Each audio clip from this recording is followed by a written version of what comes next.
I'm Meryl, 26 years old, and 6 weeks ago, my grandmother had a stroke and mentioned the $150,000 she gave me to start my business.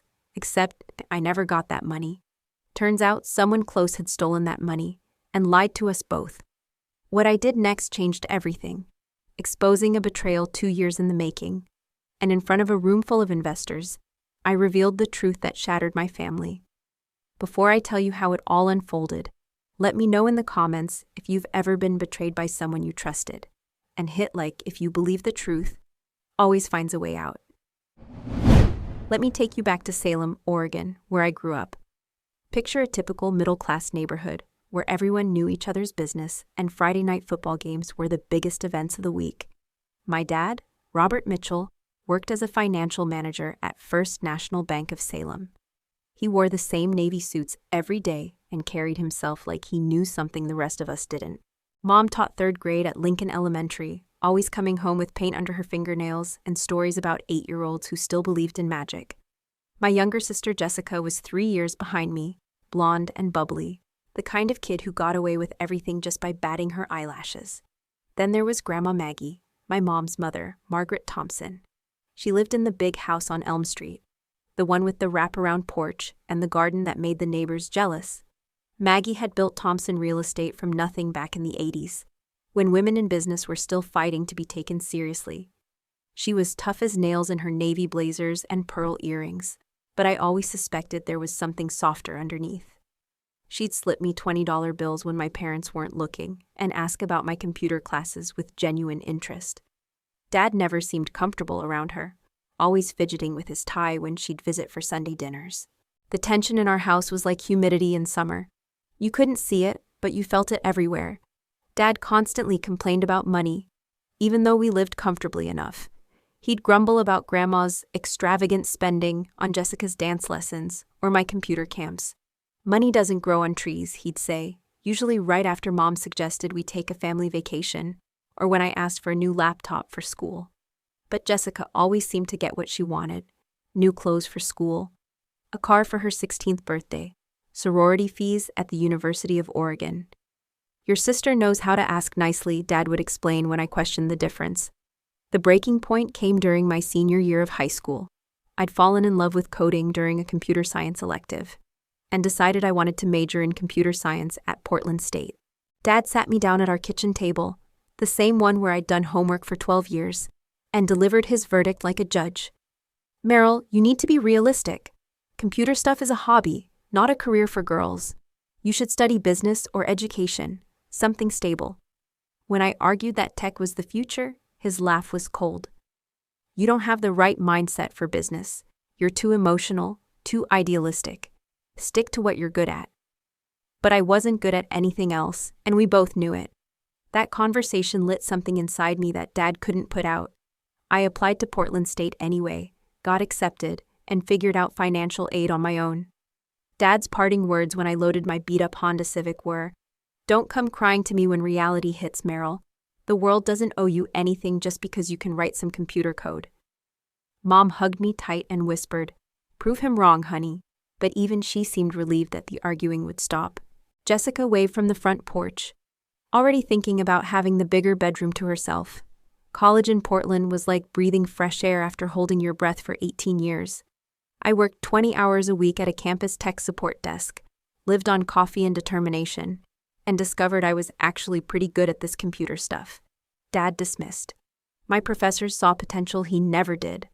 But the distance from home wasn't just physical, it was emotional.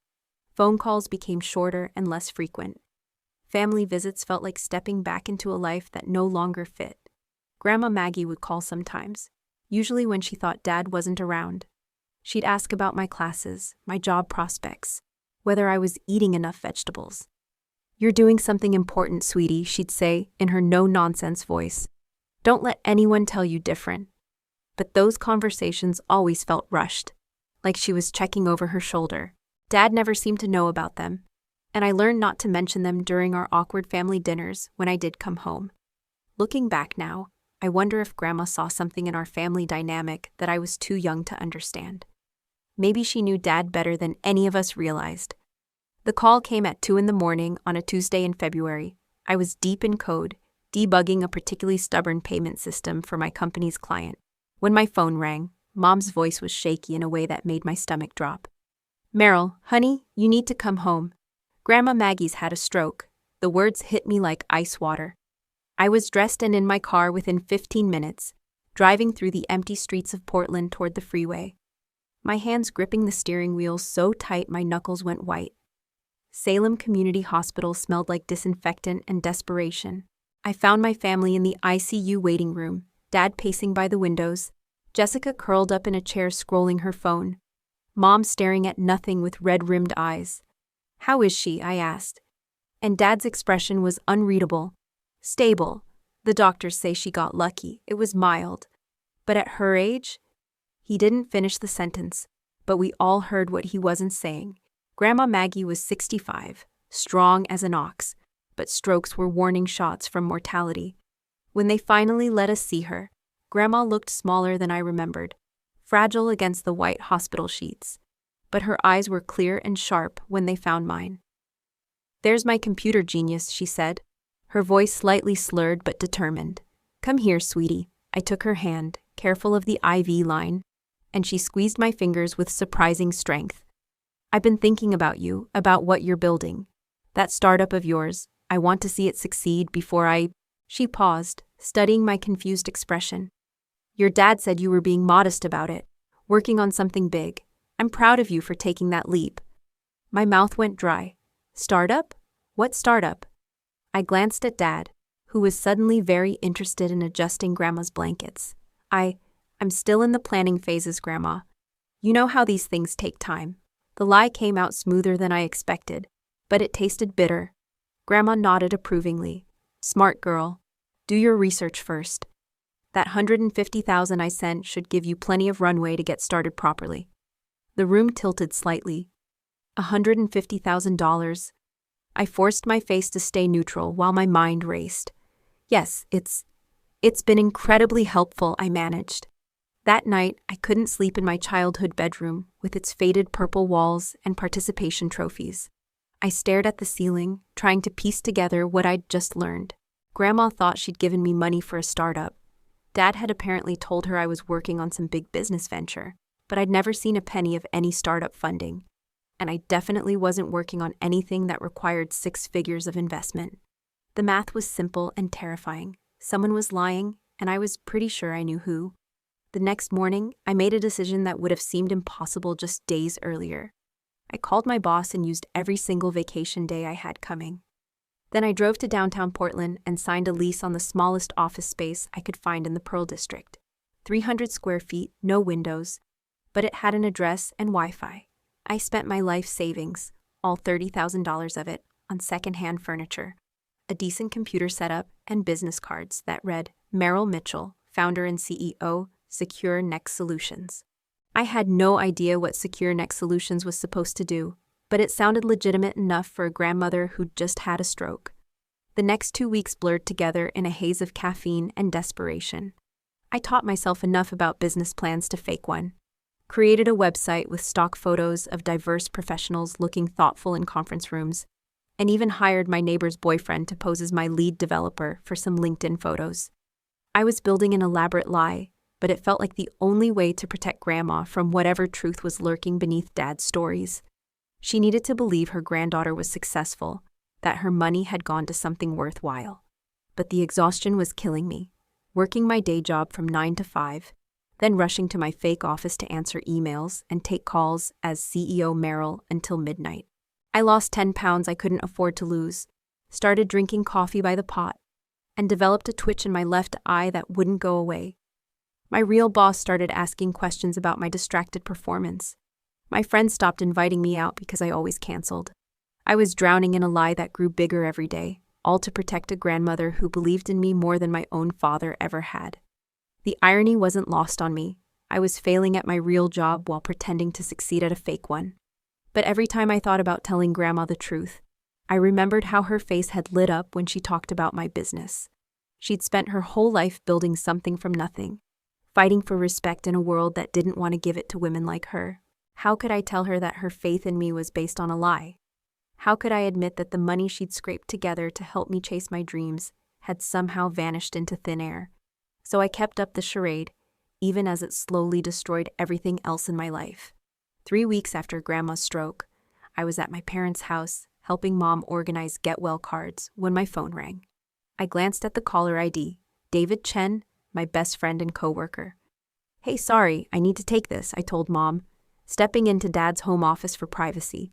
But when I answered, it wasn't David's voice on the line. "Bob? Yeah, it's Marcus from Pinnacle Investments. We need to talk about that mutual fund rollover and the returns on the old lady's money." I should have hung up immediately, should have said wrong number and walked away. Instead, I found myself frozen, listening to a stranger discuss my grandmother's money like it was just another transaction. "The crypto position took another hit this week," the voice continued. "And those penny stocks you insisted on are basically worthless now. We're looking at maybe 40 grand left from the original 150. You want to cut your losses or double down on that biotech play?" My hands started shaking. The voice paused, then said uncertainly, "Bob, you there?" I hung up without saying a word.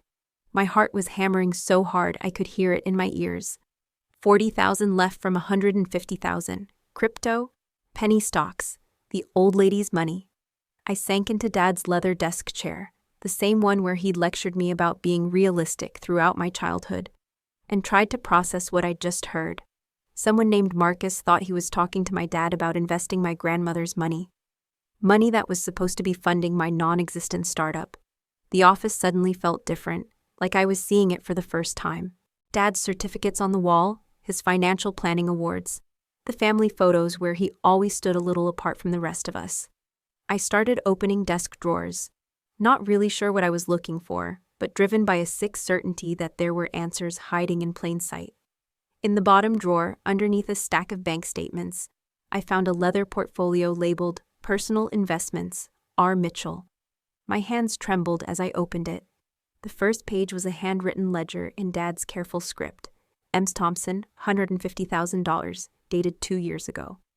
Below that, a series of entries tracking various investments. Bitcoin, 40K, Penny Tech Corp, 25K, Gold Rush Mining, 30K, Jessica car loan, 35K. My vision blurred. Jessica's car loan.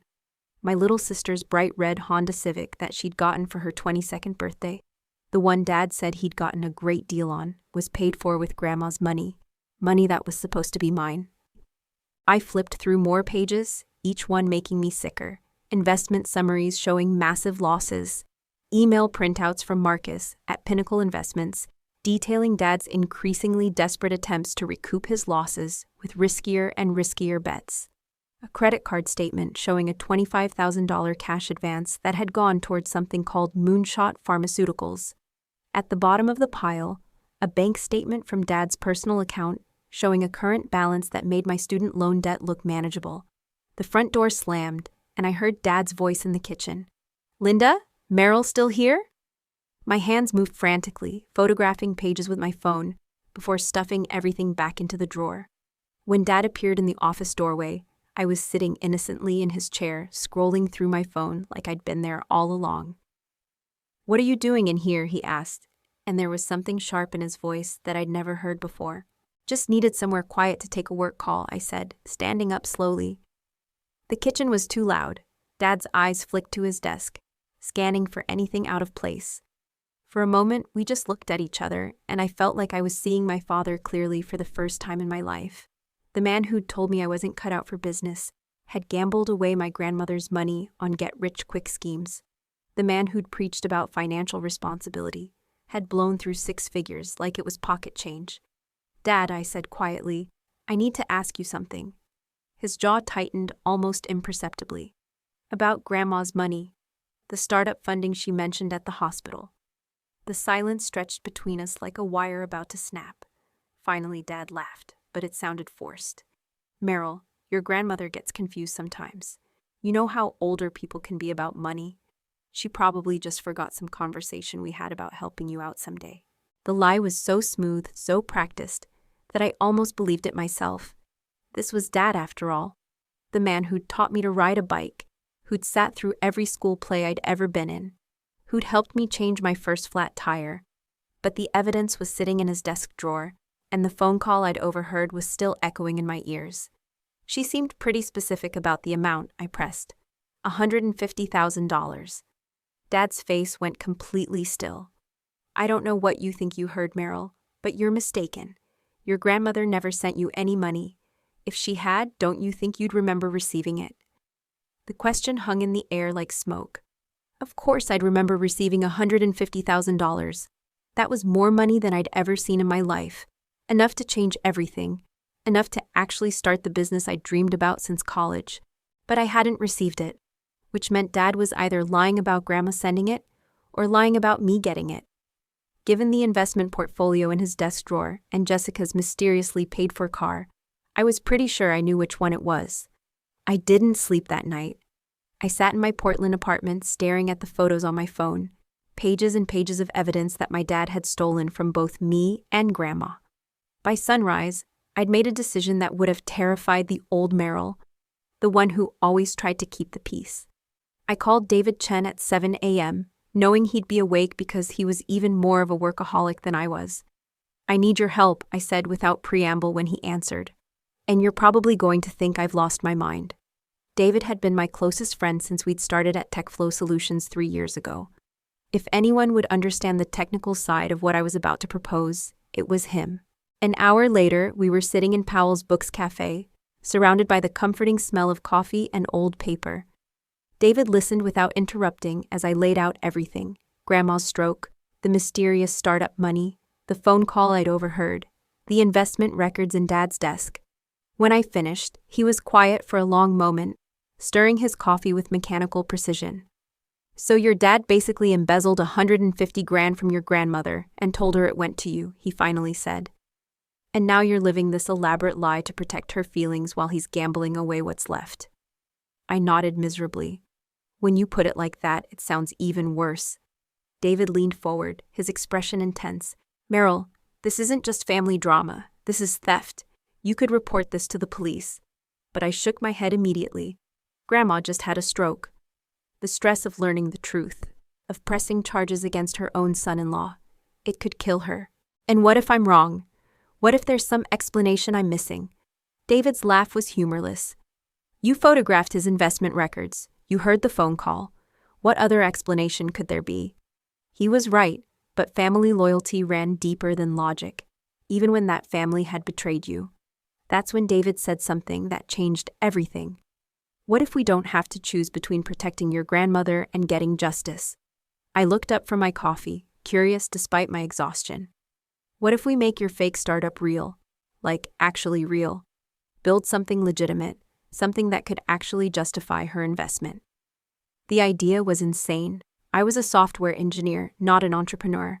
I had $30,000 to my name and no business experience beyond the lies I'd been telling for 3 weeks. But as David kept talking, sketching out possibilities on napkins, something sparked in my chest that felt dangerously like hope. We spent the next 4 hours in that cafe, building the skeleton of what would become SecureGuard Financial. The concept was elegant in its simplicity. A comprehensive financial protection app designed specifically for seniors, helping them avoid the exact kind of investment fraud my dad had committed. "It's perfect," David said, his engineer's mind already racing ahead to technical specifications. "The aging population is huge. They're increasingly tech-savvy, and they're desperate for tools to protect themselves from scams. Plus, you're building it from personal experience. Investors love authentic origin stories." The irony wasn't lost on me. I was going to use my father's betrayal as the foundation for a business that could actually help people. But turning a napkin sketch into a real company required more than good intentions. I threw myself into learning everything I could about the senior financial protection market, reading industry reports until my eyes burned, and taking online courses in business development during my lunch breaks. David agreed to be my technical co-founder, working nights and weekends to build our minimum viable product. We started with the basics: budget tracking, investment monitoring, fraud alerts, but designed the architecture to scale into something much bigger. Every evening after my day job, I'd drive to our tiny rented office space and code until 2 in the morning, fueled by determination and an unhealthy amount of energy drinks. The hardest part wasn't the technical development. It was maintaining the lie with my family while building something real underneath it. I had to become an expert at dodging specific questions about my business progress, while dropping just enough details to keep Grandma satisfied. During her recovery, I'd visit Salem twice a week, always armed with vague updates about user testing and market research. She'd nod approvingly and tell me stories about her early days in real estate, when women had to work twice as hard to prove themselves. "Business is about solving problems, sweetie," she'd say, patting my hand with surprising strength. "Find the right problem, and success follows." She had no idea I was solving a problem she'd unknowingly helped create. Meanwhile, I was burning through my savings at an alarming rate. The office rent, development tools, legal fees for incorporation, it all added up faster than I'd anticipated. I started eating ramen for every meal that wasn't a client lunch, canceling my gym membership, buying clothes from thrift stores. David was contributing his technical skills for equity, but he couldn't cover the cash expenses we needed to look legitimate. Some nights, I'd lie awake calculating how many weeks I could keep this up before my credit cards maxed out and the whole elaborate structure collapsed. But something amazing was happening alongside the financial stress. Our beta version actually worked. More than that, it was good. The early users we'd recruited through senior centers and online forums were giving us feedback that made my heart race with possibilities I'd never dared imagine. "This is exactly what my mother needs," one woman wrote. She lost $15,000 to a phone scammer last year because she didn't know how to verify investment opportunities. Another user, a 73-year-old retired teacher named Dorothy, sent us a message that I printed out and pinned above my desk. "For the first time in years, I feel like I understand where my money is going. This app gives me confidence to make my own financial decisions, instead of relying on family members who might not have my best interests at heart." That last line hit me like a physical blow. Dorothy had no idea how closely her situation mirrored mine, but her words crystallized something I'd been struggling to articulate. This wasn't just about exposing Dad's lies anymore. It was about building something that could prevent other families from experiencing the betrayal I was living through. Every feature we developed, every user interface decision we made, was informed by the painful education I'd gotten in family financial abuse. We were creating the tool I wished had existed when Dad first started spinning his stories about Grandma's lack of faith in my abilities. By the end of March, 6 weeks after Grandma's stroke, we had a functioning product with 50 beta users and enough positive feedback to approach real investors.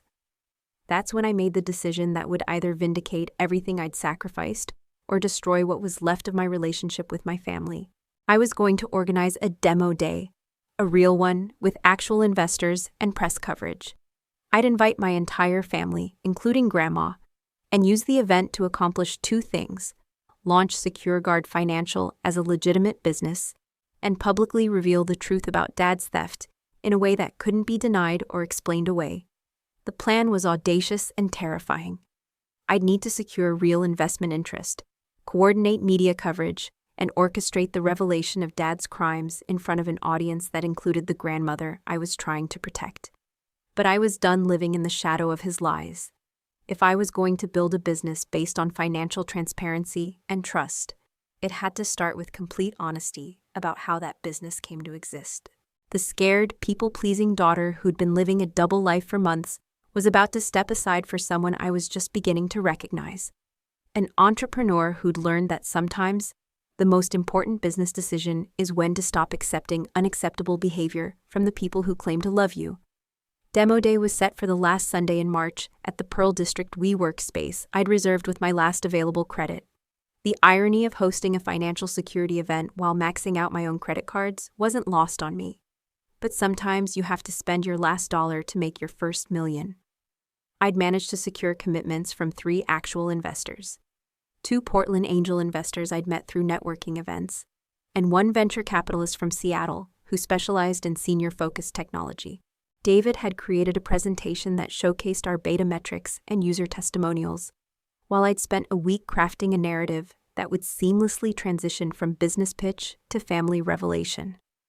The morning of the event, I stood in front of my bathroom mirror practicing the speech that would either launch my career or destroy my family relationships forever. My hands were shaking as I applied makeup to cover the dark circles that had become permanent fixtures under my eyes. "You've got this," I whispered to my reflection, but the woman staring back at me looked terrified. I'd invited everyone, Grandma Maggie, who was now walking with a cane, but insisted she wouldn't miss her granddaughter's big day, Mom and Dad, Jessica, and even a few family friends who'd known me since childhood. They had no idea they were about to witness the most expensive therapy session in Portland history. The WeWork space looked professional with its exposed brick walls and floor-to-ceiling windows overlooking the Willamette River. David had arrived early to set up our display monitors, each one showing different aspects of SecureGuard's interface. Real users' testimonials played on loop, and our beta metrics were displayed on sleek infographics that made 6 weeks of frantic development look like a carefully planned business strategy. When the first attendees started arriving, I felt that familiar imposter syndrome creeping in. Who was I to be hosting a real tech event? But then I remembered the stack of evidence in my purse, the photos of Dad's investment records, and my resolve hardened. Grandma arrived precisely at 2 o'clock, looking dignified in a navy blazer that reminded me of her real estate power suit days. She'd driven herself despite Mom's protests, and the proud smile on her face when she saw the professional setup made my chest tight with emotion. "Look at this, sweetie," she said, squeezing my arm as she surveyed the room. "This is exactly what I pictured when I decided to invest in your dreams." Dad and Mom arrived a few minutes later, Dad wearing his most expensive suit and the kind of smile he reserved for church and client meetings. Jessica bounced in wearing a sundress that probably cost more than my monthly grocery budget, already taking selfies in front of our company banner. The presentation itself went better than I dared hope. Our user metrics were genuinely impressive. 93% satisfaction rate, average savings of $1,200 per user in prevented fraud, and a waiting list of over 200 seniors who wanted access to the full platform.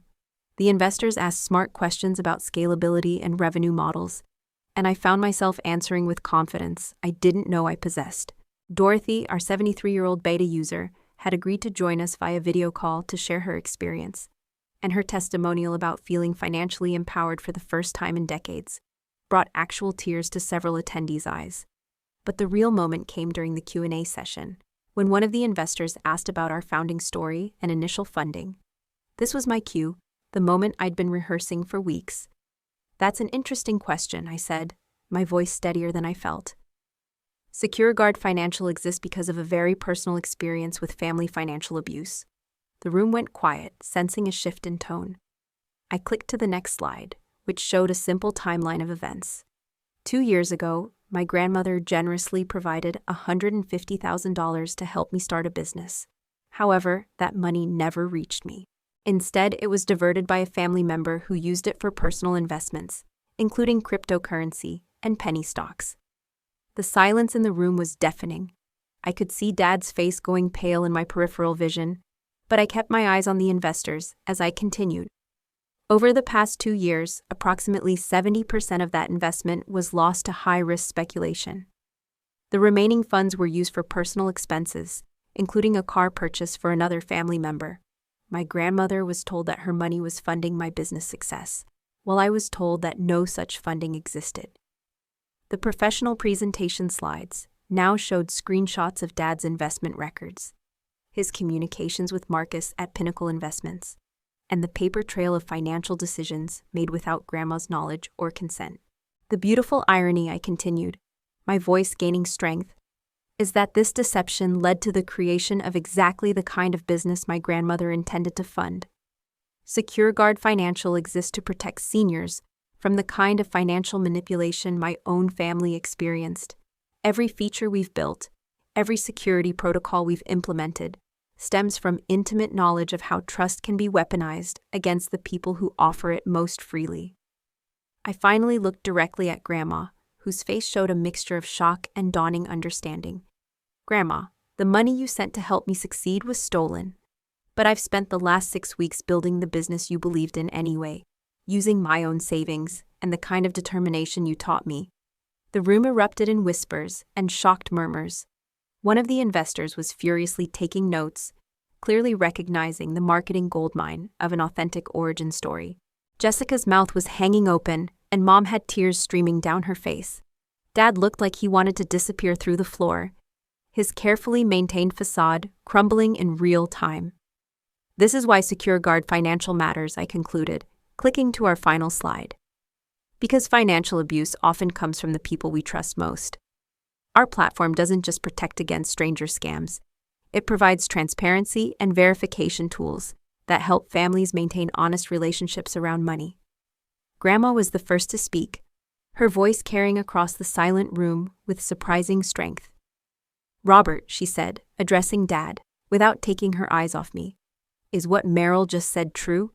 Dad's attempt at denial died in his throat when Grandma's expression shifted from confusion to the kind of steely determination that had built a real estate empire from scratch. "Don't lie to me, son. I may be old, but I'm not stupid." The public nature of the confrontation, surrounded by investors and community members, made Dad's usual manipulation tactics impossible. This wasn't a private family argument he could spin or minimize later. This was a business event with witnesses and consequences. I was trying to grow the money," Dad finally stammered.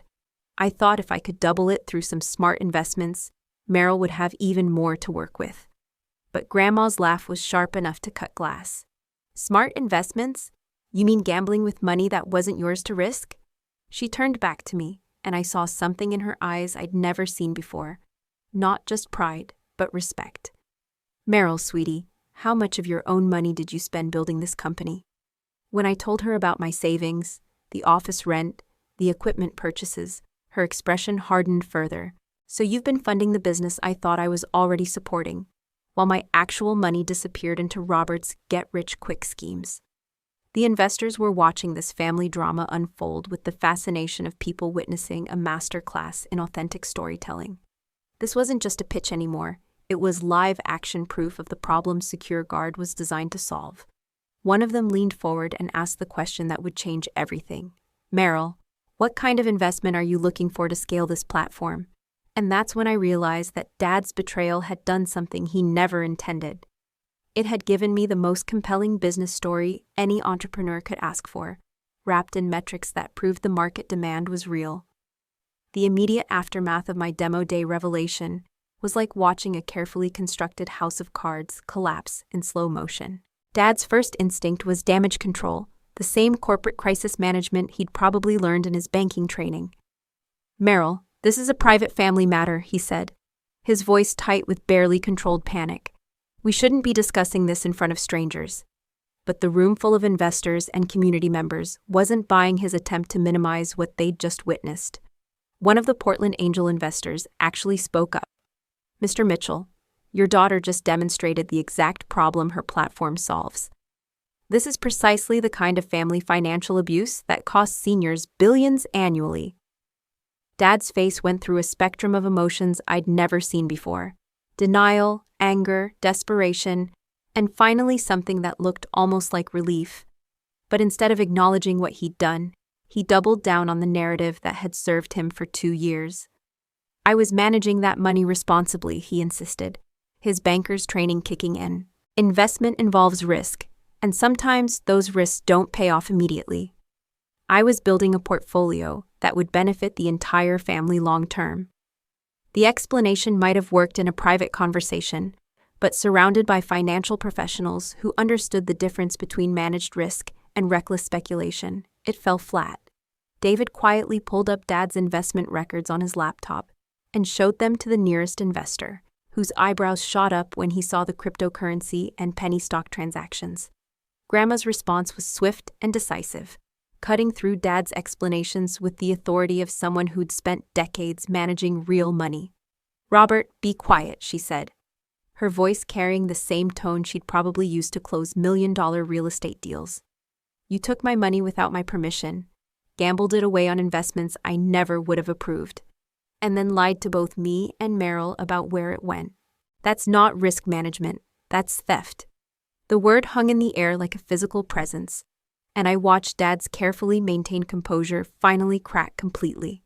His shoulders slumped, and for the first time in my life, my father looked small. The drive back to Salem after the event was the longest hour of Dad's life, though I only learned the details later from Mom. He'd tried to convince her that I'd set him up, that I'd somehow manipulated the situation to make him look bad in front of important people. But Mom had been taking notes during my presentation, and the timeline I'd presented matched too many suspicious moments she'd ignored over the past 2 years. "You told me Meryl was ungrateful," Mom said, her voice barely above a whisper. "You said she didn't appreciate family support, but she never got any support to be ungrateful for."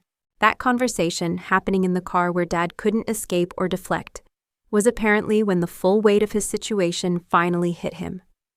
By Monday morning, Salem's tight-knit financial community was buzzing with rumors.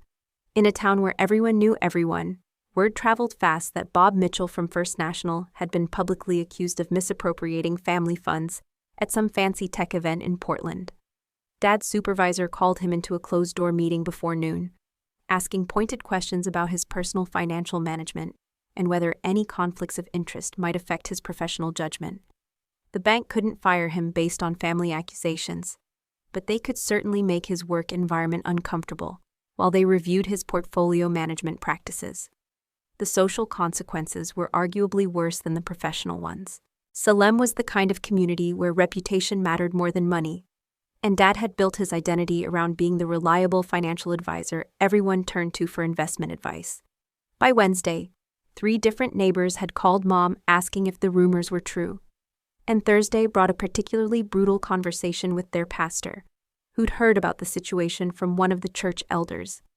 "Financial stewardship is a sacred trust, Bob," Pastor Williams said, during what was supposed to be a friendly coffee meeting. "When we betray family, we betray the principles that hold our community together." But the real devastation was happening inside Dad's own head, where the cognitive dissonance between his self-image and his actions was finally becoming impossible to maintain.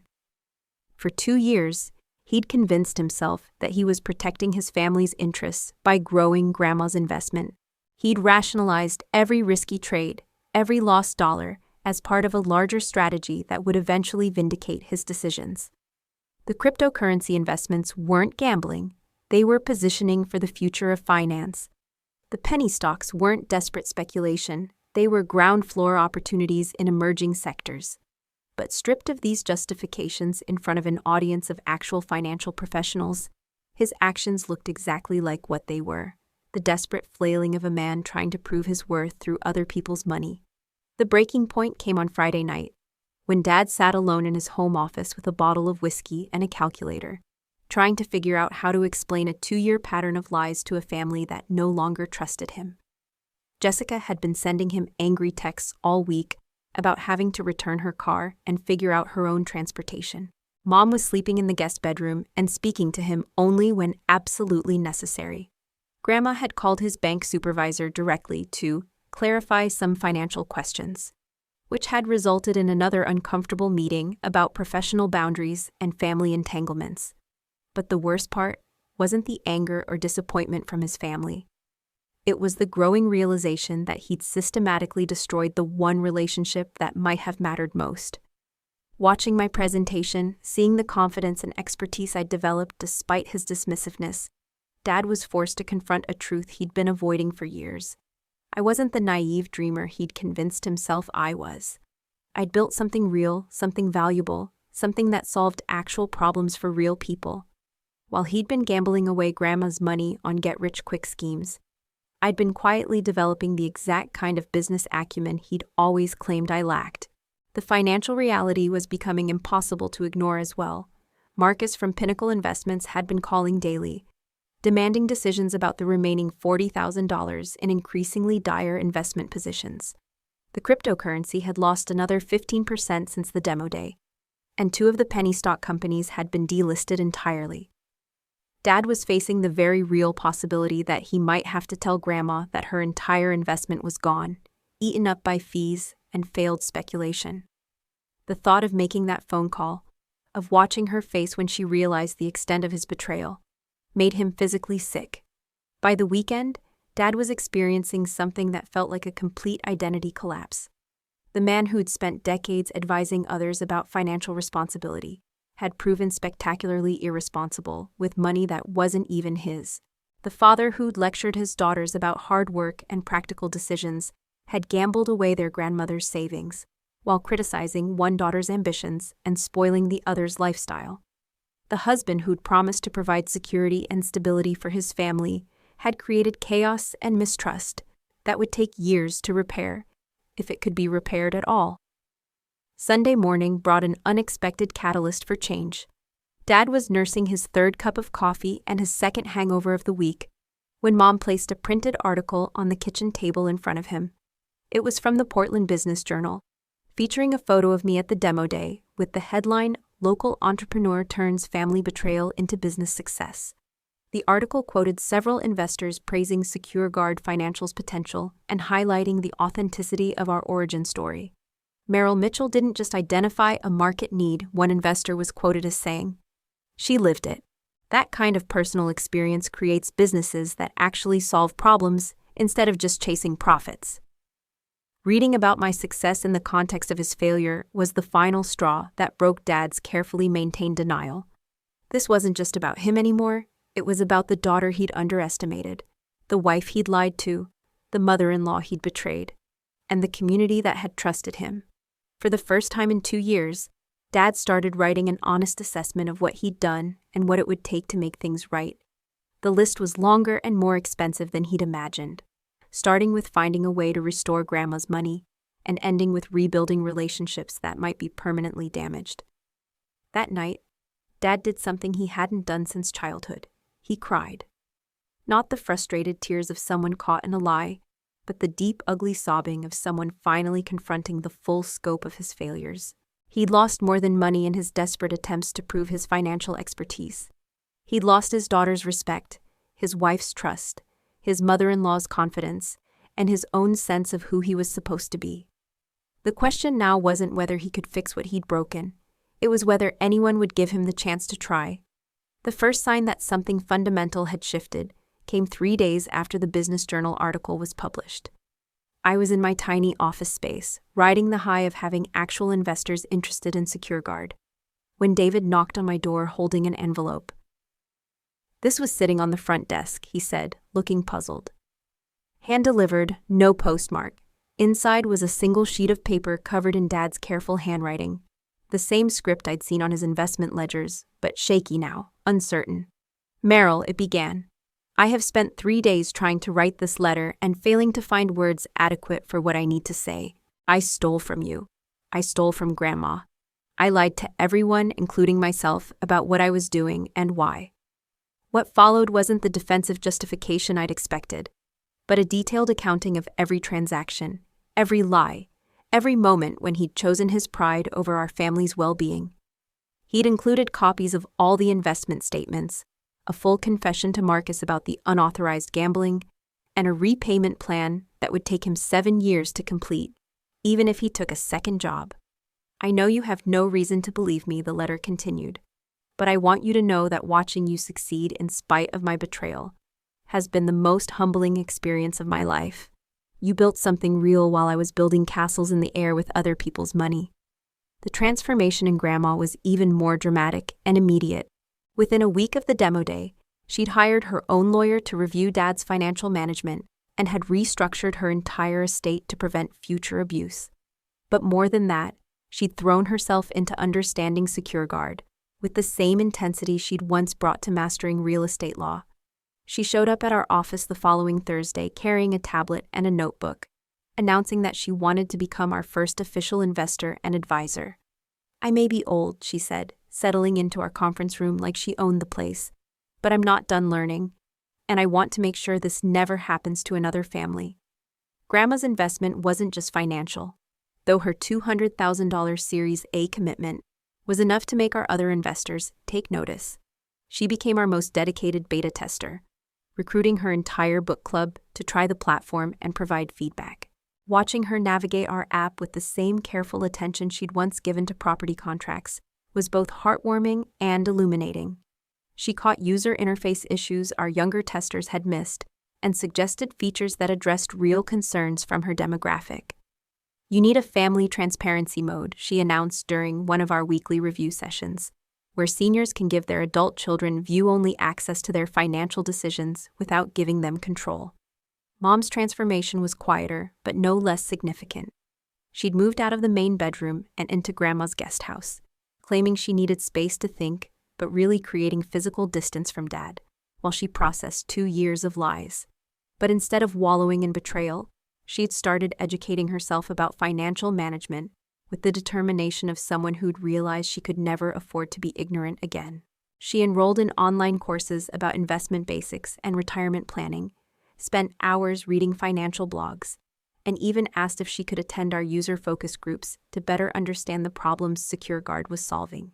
The change in Jessica was perhaps the most surprising of all.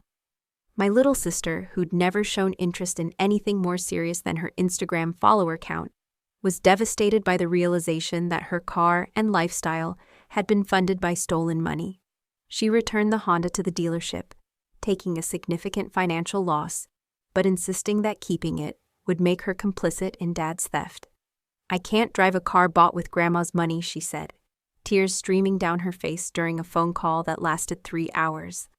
"I feel like I've been living in a lie without knowing it." She got a job waiting tables near campus and started researching student loans to cover the expenses Dad had been paying from his investment returns. Even more surprisingly, Jessica asked if she could spend her summer break working at SecureGuard as an unpaid intern. "I want to understand what you built," she said, during one of our tentative reconciliation conversations. "I want to learn about real business, not whatever Dad was pretending to do with Grandma's money." Having my sister in the office was awkward at first. She was 3 years younger and had no technical background. But her perspective on marketing to younger family members of seniors proved invaluable. She helped us develop educational materials that bridged the generation gap, making our platform more accessible to families where adult children were helping aging parents manage their finances. Dad's transformation was the most complicated and painful to witness.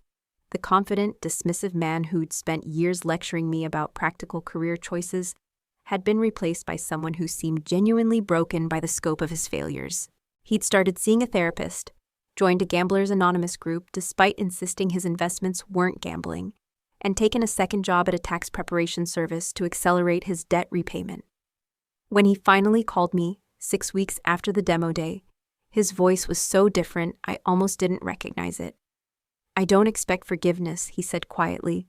"I just want you to know that I see you now.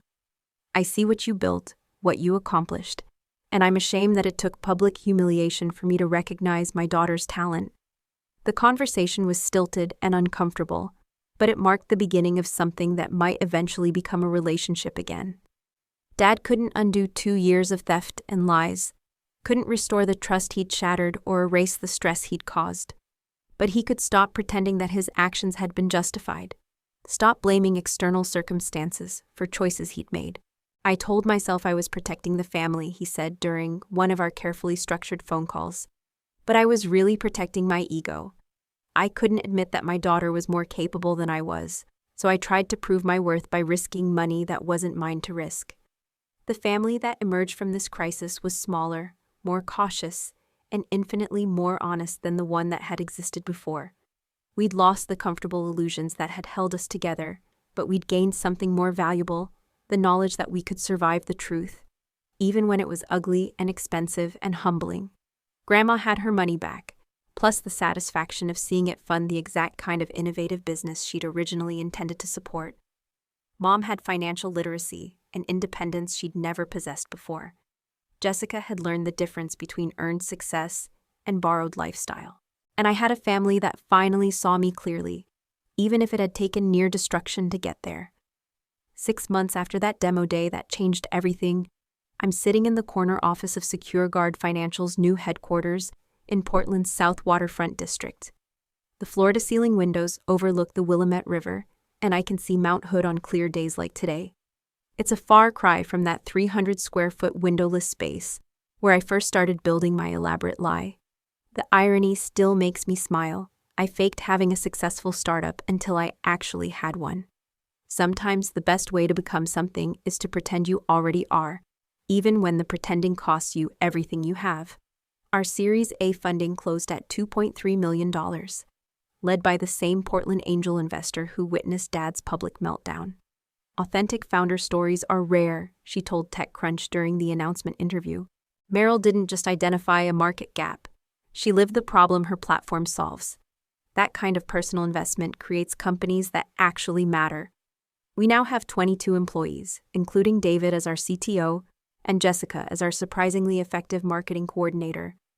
My little sister turned out to have an intuitive understanding of social media strategy that complemented our technical development perfectly. Who knew that years of perfecting her Instagram aesthetic would translate into compelling user acquisition campaigns? SecureGuard Financial has grown beyond what any of us imagined during those desperate early weeks. We have 47,000 active users across 12 states, with expansion plans for nationwide launch next quarter. Our core platform prevents an average of $2,000 in financial fraud per user annually, and our family transparency features have become the most requested functionality among adult children helping aging parents. Dorothy, our original beta tester who wrote that first encouraging email, is now featured in our television commercials. For the first time in years, I understand exactly where my money is going, she says in the ad, and my family can see that I'm making smart decisions instead of just worrying about me. But the real transformation isn't in our user metrics or funding announcements. It's in the family that rebuilt itself from the wreckage of Dad's betrayal. Grandma Maggie has become more than an investor. She's our most active board advisor and the unofficial grandmother of our entire team. She shows up every Tuesday for our strategic planning meetings, armed with insights from her book club focus groups and suggestions that consistently improve our product. Last month, she convinced us to add a legacy planning feature that helps seniors document their financial wishes for their families. People need to talk about money before it becomes a crisis, she explained, and she was absolutely right. Mom filed for divorce in May, a decision that surprised everyone, including herself. I spent 25 years letting someone else manage my financial future, she told me over coffee in my office. I'm not going to spend the next 25 making the same mistake. She's living in a small apartment near Grandma's house, working as a financial literacy instructor for the local community college. Her students are mostly women over 50 who are learning to manage money for the first time after divorce or widowhood. I'm not just teaching them about budgets and investments, she says.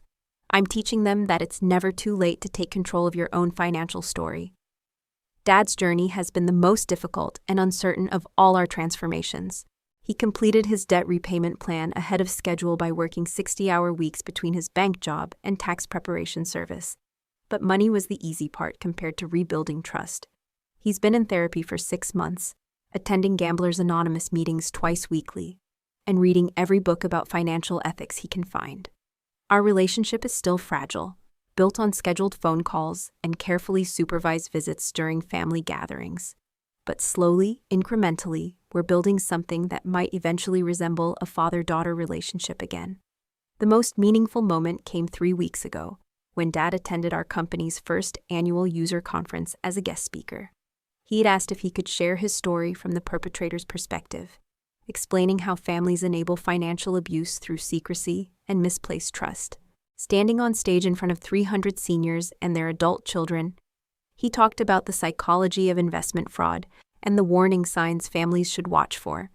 I convinced myself I was protecting my family by making financial decisions without their input, he said, his voice steady despite the obvious difficulty of public confession. But secrecy isn't protection. It's the foundation of abuse. After his presentation, a woman in her 70s approached him with tears in her eyes. My son has been managing my investments for 5 years, she said. After hearing your story, I'm going to ask for a complete accounting tomorrow. Dad handed her his business card, not for the bank, but for a new financial counseling service he'd started for families dealing with money-related trust issues. I can't undo what I did to my family, he told her, but maybe I can help other families avoid the same mistakes. Watching him find purpose in his pain, using his failures to prevent others from experiencing the same betrayal, felt like the closest thing to redemption any of us might get. Jessica surprised everyone by changing her major from pre-med to business, with a focus on social entrepreneurship. I want to build things that matter, she explained, when announcing her decision to our parents. Watching Meryl create something meaningful from our family's worst moment showed me what real success looks like. She's planning to spend next summer in Ghana, working with a microfinance organization that provides business loans to women entrepreneurs. The sister who once cared only about sorority parties and Instagram likes is now reading books about impact investing and social justice. Sometimes the most profound changes happen in the people you least expect to grow. Our family dinners now happen monthly at Grandma's house, with ground rules that would have seemed insane 2 years ago but feel natural now. Financial topics are discussed openly, with complete transparency about income, expenses, and investment decisions. Everyone brings their bank statements and budget updates, not because we don't trust each other, but because we've learned that trust requires verification. Dad pays for groceries as part of his ongoing restitution, but Grandma plans the menus and Mom does the cooking. We're all still learning how to be a family that tells the truth about money, but we're getting better at it every month. The personal cost of this transformation was higher than I'd anticipated. Building a company while navigating family trauma took a toll on my health, my relationships, and my sense of self that I'm still recovering from. I've been in therapy since the Series A closed, working through the complex emotions of succeeding because of betrayal rather than despite it. Some nights I still wake up wondering if I would have had the courage to start SecureGuard if Dad hadn't stolen Grandma's money, if I would have ever discovered my capacity for entrepreneurship without being forced into desperate creativity. But I've learned something important about the relationship between pain and purpose. The worst things that happen to us don't have to define us, but they can inform the most meaningful work we do. SecureGuard. Financial exists because I experienced firsthand how family financial abuse works, how it destroys trust and steals opportunities, and makes victims feel complicit in their own exploitation. Every feature we build, every user we protect, every family conversation we facilitate through our transparency tools represents a small victory against the kind of betrayal that almost destroyed mine. Looking back on this journey, I'm struck by how much more complicated the story turned out to be than the simple narrative of good versus evil I'd originally imagined. Dad wasn't a cartoon villain. He was a flawed person who made terrible decisions because he couldn't face the truth about his own limitations. Grandma wasn't just a victim. She was a formidable woman who turned her pain into investment capital for positive change. Mom wasn't just naive. She was someone who transformed ignorance into expertise through sheer determination. And I wasn't just an innocent victim. I was someone who discovered that my greatest strength came from surviving my family's greatest weakness.